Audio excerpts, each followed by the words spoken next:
Hello, welcome to my channel. My name is Vormithrax. You can call me Vorm. This is episode 4 of our Let's Play for Cataclysm Dark Days Ahead. And in this episode, we're going to finally get into some gameplay. I'm going to switch modes. In the previous 3 episodes, I was pretty much in instructional mode. I wanted to make sure people new to the game had all the details they needed to get the game installed through the launcher, understand how the setup menus worked, and get some configuration done, and then get some basic info about the screen setup. So now we're finally in the game and ready to actually start playing. So I'm going to switch up how I do things a bit. I'm going to actually start doing things in-game and just spending a little bit of time explaining each option that as it comes up instead of trying to go over everything in one big lump. So hopefully you'll find this a little more entertaining, especially if you're a knowledgeable Cataclysm player. You could probably just skip the first 3 videos if you haven't already, and hopefully watch me get some surviving done. So this is a survival roguelike zombie apocalypse game, and you really have to think of it in that way. If you put yourself in the mindset of a survivor and what you actually need to do to survive, the game does model a lot of the common difficulties of a survival game. So we've got to deal with hunger and thirst. We've got to worry about temperature problems as it gets colder or hotter.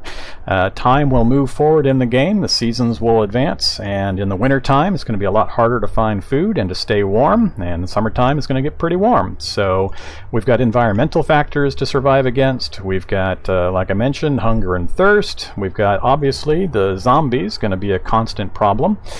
We have to worry about getting infected, so we're going to try to keep the zombies at distance if possible. One of the worst things you can do early on is try to fight hand-to-hand with zombies constantly.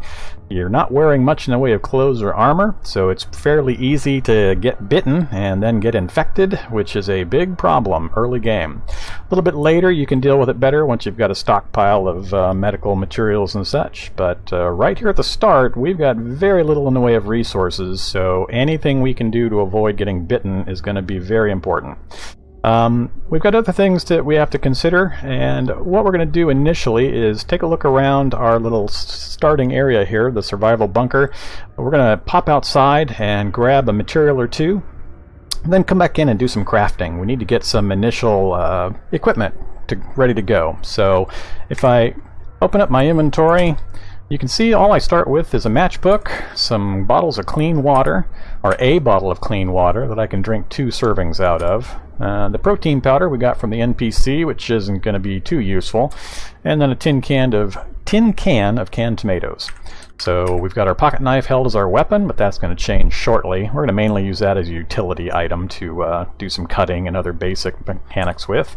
And then we've got a basic set of clothing, got a winter coat, and that's important.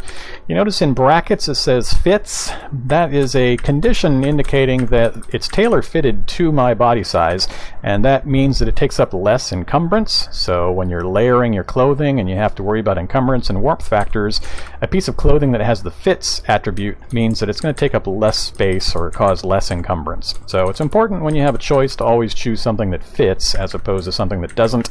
As we raise our tailoring skill, we'll be able to adjust the clothing that doesn't fit and retailor it so that it does. So something to think about in the future.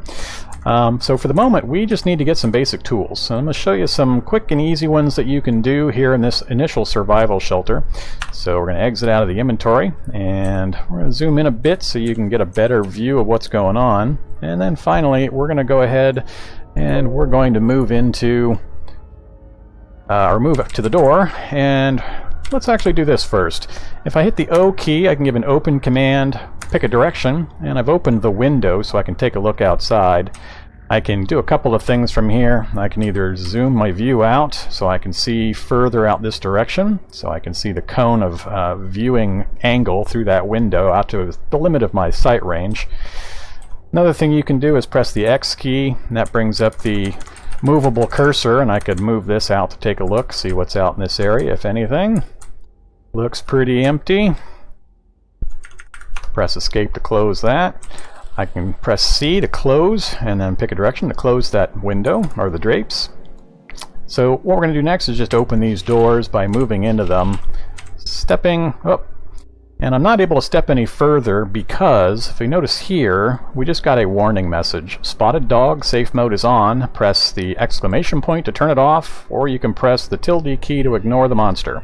So this is a safety feature. This is basically a turn-based game. No time advances unless you perform an action like moving a space. And this safety mode is for your benefit so that you're not pressing a button and holding it down to auto move. As soon as something dangerous appears that could potentially harm you, the game will automatically stop the movement so that you don't have 50 presses saved up and then just accidentally wander right into a monster and get killed before you can do anything. So this is for your own protection. I'm going to turn it off for this initial start because I shouldn't see anything nearby that should cause too much danger. So I'm going to put the exclamation point to turn off safe mode, and you'll see the little message there indicating safe mode is now off. This will allow me to continue moving. And if you look down here at the mini-map, hopefully it's clear enough in the video, but there are a number of red dots down here and a few red dots down here.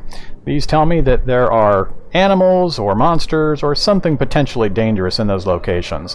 If you look up here, you'll see that it's now listing dogs, groundhogs, and black rats are in my sight range. So the next thing I'm going to do is press Shift V, or capital V. This brings up an inventory of the local items or monsters nearby. Currently it's set to the items selector, and there are 2 items in my sight range, some rocks and a newspaper. And if I use the arrow keys to move up and down, it will show me the direction and distance. So this tells me it's 14 spaces to the south, and the newspaper page is 28 spaces to the south. If I hit the tab key, it then switches over to a monsters listing, and I can see dogs, groundhogs, black rats. So they're all pretty far away. They're not likely to pay much attention to me. Dogs in a pack can be dangerous. Sometimes they're hungry enough to actually attack you, and in a group early game that can be dangerous. But we're going to kind of keep our distance from them. Again, you can cycle through these.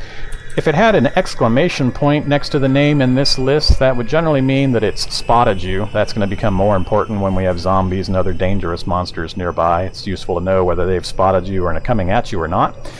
So we're going to hit escape to close out of that. Zoom out a bit. And I am actually looking for something. I'm going to switch back to items. And it says there's a rock just south of me is the closest one. And there's also one north of me. So I'm going to grab the one to the south. Zoom in a little here, and alright, a couple ways I can grab that rock. I can hit E to examine and then pick diagonal down the 1 key on the keypad. That examines that space below and to the left of me. And you can now see here it says inventory letter A is 1 rock. If I press the right arrow, it puts a plus next to that item indicating I would like to pick that up. I'm going to hit enter, and now you can see here you pick up 1 rock. That's all I needed for now. I'm going to do a quick circuit around my building just to double check what might be in the area, and I'm kind of watching this as I'm moving. It's just double checking nothing dangerous shows up on that list. So as I continue to move around, you can see on my mini map there's that road to the north. Let's zoom the view out. Oops. That's the max zoom, so I can see out pretty far. It gets dimmer at the very edge, and I don't see anything dangerous near me other than these minor animals. We're not going to worry about them for the moment. And we'll just hit the north side of the building. Alright, so nothing in the area that's too dangerous, so we're going to go ahead and go back into our bunker. Close that door. I do recommend you close doors and windows when they're not in use. Alright. So we've got 1 rock. Why did I go out and get that? Well, the reason is I'm going to wield that rock. It's a better blunt instrument because I'm going to smash some things up here in the shelter to get some raw materials. One of the important things about the game to know is that pretty much everything you see in the game is destructible in some way, and it will yield resources you can use to make things. Next thing I'm going to do is I am going to examine this window, press E and the arrow key to examine it, and instead of peeking through the curtains, I'm going to tear them down. The reason I'm doing this one is because the woods are to my west, and there's less chance of monsters coming out of the woods towards me. The eastern wall is facing the town, and there's chances that the monsters or zombies will follow me when I come out of town, and I want to maintain those curtains for now. So this is the one I'm going to tear down. So they are now removed from the window, and you'll see but where I was standing there are now some items. I'm going to examine that space, and up here you can see there are now a long string, a heavy stick, 2 sheets, and some nails. I'm going to put pluses next to the string and the nails to pick those up, as well as the heavy stick. And you can see in addition, when I've put pluses next to these, it has adjusted the weight and volume indicators. So if I take the plus off, you'll see that number change. So that heavy stick is pretty heavy, but I'm still well within the weight requirements. The volume is where we're going to have a problem. So I'm going to pick that up. And the next thing we're going to do is I'm going to step on top of the sheets. I'm going to press Shift B, which is a butcher command. And this tells it to cut up or disassemble things on the space you're standing on. So I'm going to tell it to cut up a sheet. I'm going to leave the other one for now. You'll see here that it now says you tried to salvage materials from the sheet, and I salvaged 19 rags. Rags are useful. You'll see why here in a moment. I'm going to take, let's do 3 of these rags. And the way I chose a number of them is if you press a number key, so I'm tapping 3 on my keyboard, and then press the arrow, that tells it that you want to pick up just a smaller quantity instead of the entire stack. So that's all I want is those. I'm going to drop, which is the Shift D key, pick a direction. I'm going to pick just to my left, and then I'm going to tell it I want to drop 3 rags in that space, stand on them, and I'm going to disassemble everything one time. It's going to take some time. You'll see over here that it says you're disassembling, and if you look up here, I don't have a watch or a clock, so I can't tell the actual passage of time directly, but basically I think it's about an hour, 40 minutes or an hour per item for those to disassemble. The reason I did it is that gets me thread, which is important and useful for doing any kind of tailoring, so I'm going to need a pretty good supply of that. That'll give me enough for now. Alright, next up. Up here we have 4 lockers, and this locker here has items in it. I can't see them until I step next to them, so you want to be careful when you're moving around in the environment, when you're searching houses or offices or so on. Certain things that are enclosed containers you can't see inside of until you actually step right up next to them. So while you're moving around, make sure you do step up next to the items until you get used to knowing which ones are which. So if I examine up to that one, it says there's a folded emergency blanket as well as an emergency jacket. Both can be useful. We're going to leave them there for now. I'll come back to those in a bit. Alright, so what we're going to do, these are 3 empty lockers, and then these here are wooden benches, and we're going to break them down for raw materials. So I've wielded the rock. You can see here is the weapon held. It's got a bash of 7, and I'm just going to hit S to smash and then pick a direction. I'm going to keep doing that, and then it's smashed. If I examine that pile, there's now splintered wood, some nails, and a couple of 2x4s in that space. I'm going to do that same thing to each of the benches to each side of me here. Come on, bench. Alright, so I've got those all broken up. I'm also going to smash those lockers, but I think what I'll do is I'm going to pick up a 2x4, and I'm going to wield. I could probably use the stick, but we'll wield the 2x4. Let's go ahead and drop the rock. Alright, so we're going to smash the lockers. Okay, so I've smashed everything in the spaces around me. All of these spaces are adjacent to me, and that's somewhat important because when you're crafting, it will pull items from, I think it's up to 2 spaces away from where you're standing. But it's simpler for inventory purposes because I can easily pick things up from directly around me using advanced inventory, which I'll show you shortly. So for the moment, we've got a bunch of raw materials around me, and we're standing in light. That's important also. You can see through this window, now that the curtains have been removed, that light is coming in. If I was standing in the darkened area, I wouldn't be able to craft. But standing right here, you can see for this space, right over here, it'll say the word bright, meaning lighting is bright in this spot. I'm going to hit Shift 7 to open up the crafting menu. We haven't seen this before, so this is kind of important. I want to explain a couple of things about it. This is the primary crafting menu. Across the top, there are a number of categories of items you can craft, so I can move with the tab key to the ammo, food, chems, electronics, armor, other. And then within each of these tabs, there are subcategories. The first one is always all, meaning every recipe on all of these other tabs, or if you're looking for something a little specific and you know it's, say, a ranged item, you can use the arrow key to move over to the ranged category to just see ranged items. Next, the ones that are lit up, I have the skills and raw materials nearby to actually craft it. Anything in gray, there's something missing, so if I move the selector down, you can see in red where the problem is. So I do not currently have a tool with fine metal sawing attribute of 1 or more, or fine screw driving of 1 or more, and I'm also missing duct tape. So that's why these are grayed out, because I'm missing either a skill or a material. Another thing to consider is the difficulty level. It tells you here it's a difficulty 2, skill level 2. If you are above the difficulty with your skill level, it's easier to create something. If you're even or lower, there's chances that the item creation will fail and you may waste the raw materials, or it'll just fail and you'll have to try again. And then you can also see the other information for tools required. It's showing here time to completion. That's important. So always check this. Certain things, especially when you're cooking, have long time to complete times. If you tell it to build a batch of 50 of an item that takes an hour each, that's going to be a big problem. So just be aware that there's also a time factor involved. Time will pass in the game world while you're doing certain things. So back to this list. So like I mentioned, you can hit tab to move between the big categories. Other things you can do, if you look down here, you can use F or capital F to go into a find mode to type in and search for a particular thing. You can hit B to create a batch of an item. If I want to create 5 of something, I just hit B to batch, pick however many I want, and then tell it to start crafting. A lot of things you can do in here. This is a very important screen. Additionally, when I'm crafting things, each time I craft it, it's associated with a particular skill. Skills used for an atlatl is the survival skill. So if I build some of these, it's going to raise my skill in survival. Also fabrication. So many things to consider. What we're going to be doing is looking for a few particular things, and we're going to start off with just a few basic items. I would like to make initially, we'll use the find command and type in crow, and that shows the makeshift crowbar. It takes 1 pipe, which we're getting from those lockers that we just smashed apart, and we're going to go ahead and tell it to build this. So I'm just going to press enter.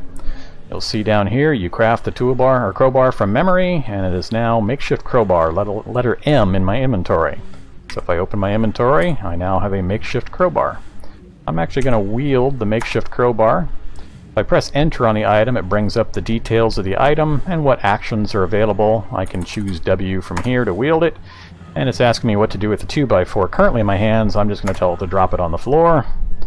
And the reason it's doing that is because the volume, I'm pretty close on my volume, how much I can carry. So we're also going to do a drop command. I'm going to press the number 5 on my keypad to tell it to drop it at my feet, and we're going to drop the heavy stick. We're going to drop the protein powder, as well as the nail, threads, and string. We're just going to leave everything right here for the moment. We're going to relocate things in a bit, and I'll explain why then. Alright, next we're going to go to the crafting menu again with Shift 7. And item number 2 we're going to make is a spike. So let me explain why we're making a spike, actually. So if I want to make a knife spear, so if I type knife, knife spear is on the list. You'll notice I have in green all the required items, but in red it needs 1 spike. So I'm going to craft the spike first, then I'm going to tell it to craft the knife spear. So if I hit R to reset, and then find spike, press enter. Now it's asking me which components to use. Since multiple things can be used to create a spike, I get to pick and choose. I'm going to say to use the scrap metal. That's generally more common. And down here I successfully created the spike. So back to the crafting menu, and on this main list here I can see knife spear listed, so we're going to go ahead and tell it to craft that. We're going to use the 2x4, and it successfully created the knife spear.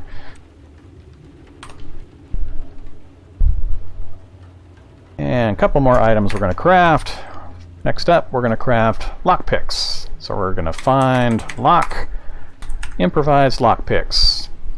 And this time, instead of hitting enter just to craft 1, I'm going to hit the B key to batch create, and you can see it now has a list. I've got enough raw materials nearby to craft up to 20 of them. I'm going to craft just three. Yeah, let's do 3 of them. And it successfully crafted 3 lockpicks. And then one last thing for our starting setup, we are going to craft some throwing sticks. Now, throwing sticks, I believe, are part of the More Survival Tools mod that I told it to install when I did the world generation. So if you didn't include that in your game, you won't have throwing sticks as an option. I'm a little undecided on these. They seem to be a little overpowered to me, but I'm going to go ahead and use them for this playthrough so you guys can see what they look like, and you can make your own decision whether to use them or not in your game. But I like the other parts that it adds in that mod, so these are just something I sometimes decide not to use. So we're going to say batch, and we're going to say it actually creates more than one. I don't think it shows you on the screen how many you're going to get. No, I don't see anywhere where it mentions the amount that it's going to create. So let's just say 2. It says you craft throwing sticks from memory. So if I hit inventory, yeah, so each batch I created 4 throwing sticks for a total of 8. And that's going to be enough for me for now. So I've got my knife spear, my crowbar, throwing sticks, some lock picks, the pocket knife for the cutting ability mainly now, my bottle of water, tin can of soup, and my clothes. This will give me enough of the items I need for the initial start. The reason I made these, the makeshift crowbar is a good blunt weapon. It also can be used to pry open doors and windows that you're trying to get into, with hopefully not making a bunch of racket by just smashing things down. The knife spear has a particular ability I want to explain that it makes it extremely useful and important early game. So for weaponry, there's a ton of weapons in the game. I'm not going to go into everything about all the weapons, but for now, just realize that you've got a number of different attack values for weapons. So this is a category weapon. It's got a bash of 4, piercing 16, which is fairly high, to hit bonus of +1, which is always good. It's got 113 moves per attack, which puts it kind of in the medium range for speed, but the benefits it has are twofold. It has actually, you can use your knife spear to get level 1 food cooking quality, which can be useful if you're cooking things over an open campfire, for example, and you don't have any other cooking implements nearby. It gives you cutting quality, but our little knife is doing that as well. It has block attack, or block technique, which allows you to sometimes block attacks from enemies when they get into hand-to-hand range. But the most important ability is right here. It can perform reach attacks. This is really critical early game. What that essentially means is, if I zoom in, normally when I'm fighting a zombie, or fighting hand-to-hand with most weapons, the zombie or monster has to be directly adjacent to you in order for you to swing. So if I was using my crowbar, like I currently have equipped, I couldn't hit anything unless it was directly next to me. Well, if it's directly next to me, I can hit it, but it can also hit me, which means I'm in danger of getting bit. That's bad. So the advantage of the knife spear, if I wield that instead, and store that in inventory, the knife spear would allow me to hit 2 spaces out. So I can hit out here with the knife spear. So I can poke something, back up, poke it again, back up, and hopefully keep hitting it and retreating until it's dead without ever letting it get a bite in. So really super critical early game before you have any good weapons, clothing, or armor layering to prevent the bites from getting through and infecting you. So take advantage of that. You're going to do a lot of poking and backing up, poking and backing up. So you'll see what I mean here very quickly. Alright, so we've got our initial starting items. I'm going to just leave this pile of raw materials here for now. A little bit later we're going to be relocating the raw materials over here, and I'll explain why in just a bit. Alright, let's get moving and do some things. So we know in the cellars, or the basement, there's nothing currently going on there. I'm not going to spend more time breaking benches or anything. Let's actually get outside and do some looking around. So if I open the map and take a look, we've got our town to the east.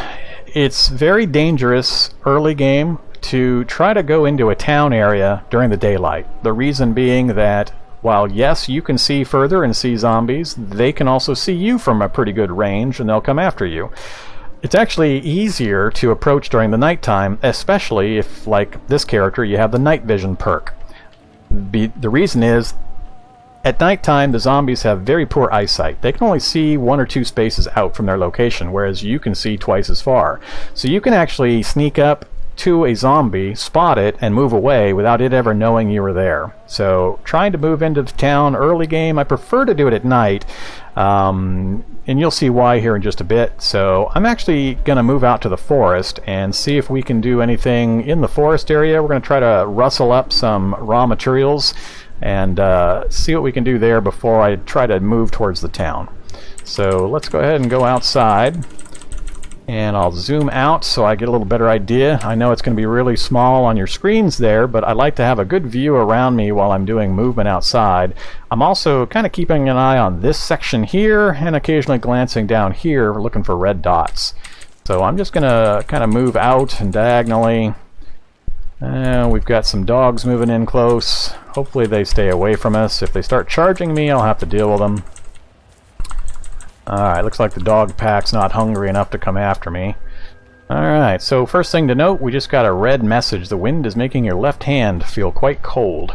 So this is part of the problem of the environment. You can notice also there's raindrops all over the place. Well, that's because it's raining. And next thing I want to show you now that that is cropped up is if I go to the character screen, which is Shift 2, which is the @ symbol, on the character screen, you'll see here that there are some red lettering and numbering. That's because we are thirsty, we are hot, and then here we're unhappy, we're warm, and it hasn't happened yet, but very shortly we're going to get a wet modifier because we're walking around or running around out in the pouring rain.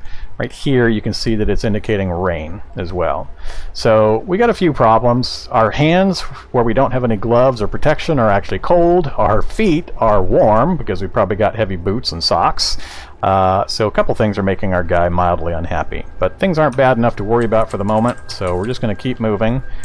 And if I Shift V, we got that rock right in front of us. One up there, one over there, one over there. I'm going to keep picking up rocks that are in our path. There's a reason why we're going to need a bunch of these. We can't carry a whole bunch, but because our encumbrance is so low, but we're going to grab a few to stockpile. Alright, so we're getting closer to some woods, and there's some, I think, groundhogs that are going to immediately run away from me. There's 3 of them right there. Looks like we got a heavy stick. I don't see anything else of interest. If I hit Shift V, yep, rocks and heavy stick. Hit Tab. Oh, there's a rattlesnake down and to our right. We're going to leave him alone. And the groundhogs, you can see here, are fleeing from me. Alright, not a problem. We're not actually after any of that for the moment. So, the reason I'm coming over here is these, if you'll see here, says underbrush. These are things you can search, and depending on the time of year, during springtime it's actually good, summertime's decent, but fall and winter can be pretty sparse. If you search these by just examining them, it says here you foraged through the underbrush, you didn't find anything. And it changed color. Instead of the light yellow greenish color, it's now dark gray, meaning it's been searched. I'm just going to search things around me, and it says you foraged through the underbrush, and you notice the little plus symbol has appeared here. I have found some withered plants, and I believe those can be used to weave into fibers and threads and things, but I'm going to leave that alone. I don't have enough carry capacity for the moment. I'm going to keep searching through some things. More withered plants. I don't want the withered plants. I'm actually doing this to try to find food items. Occasionally you'll find a container. Canola seeds. Good for a later term, but not useful for the moment. Rock, not useful. There we go, some wild vegetables.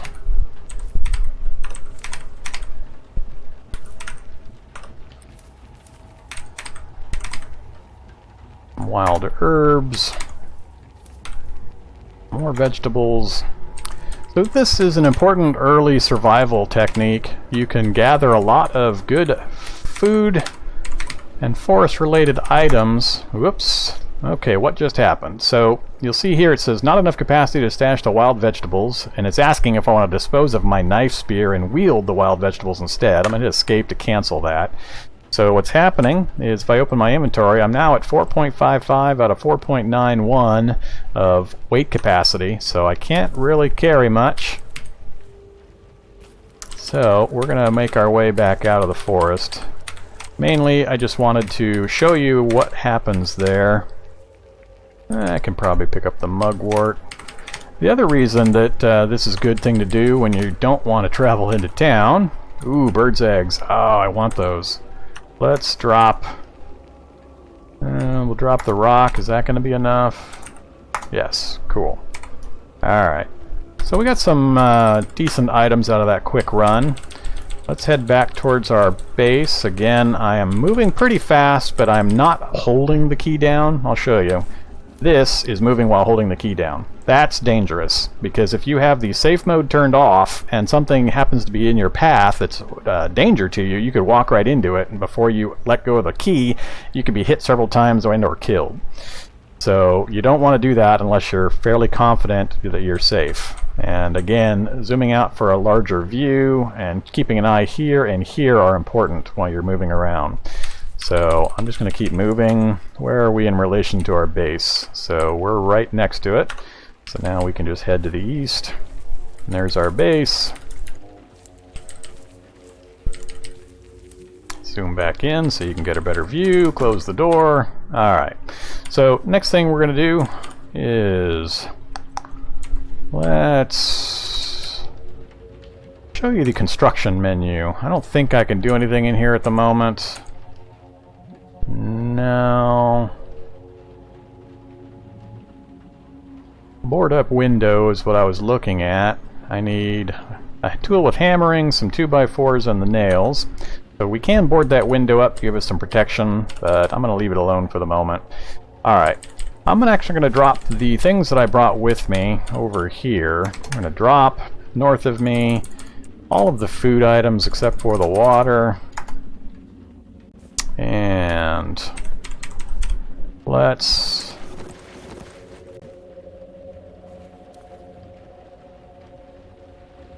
yeah, I can't pick up all those. Let's show you the advanced inventory management. So if I hit the question mark or / key, this is the advanced inventory screen. Very important to get used to this screen. It's a very powerful utility and will save you a lot of time and effort once you figure out how to use it. So it's divided into two panes, a left side and a right side. This allows you to select two different locations, and then you can manipulate the items between those two quickly. So these show you what types of location you've got chosen. I don't remember all the abbreviations. I is your personal inventory. A is all squares around you. One of them is going to be a vehicle or dragged item nearby. I'll have to look up and remember which one's which for sure. But I'm going to pick on this side of the screen. I'm going to hit A, and that's going to show all items in directly around me. And then I'm going to use the arrow key to move to this side of the screen. And over here, I'm going to pick number 9. I'm always standing in the middle position, so 9 is going to be the space up and to my right. So if I press 9 for that space, move back over here, and I can either press enter, and what that's doing is moving the item from this side over to this location. So essentially I'm moving it from, I think the rags are south of me, so in position 2 they're being moved up to position 9. So I can press enter, and each time it's moving 1 unit. There's 13 here, so to speed that up I'm going to press shift M, which means move the entire stack, and then also move the sheet.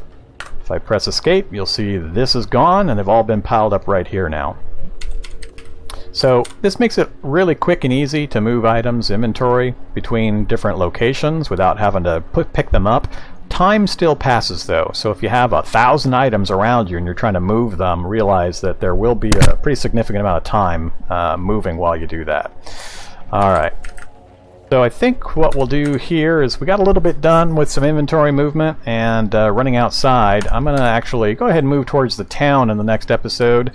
So for now, I think we're going to hold the episode or stop the episode here and continue in the next one. I appreciate your reviewing the episode. Hope you enjoyed it, and look forward to seeing you in the future episodes.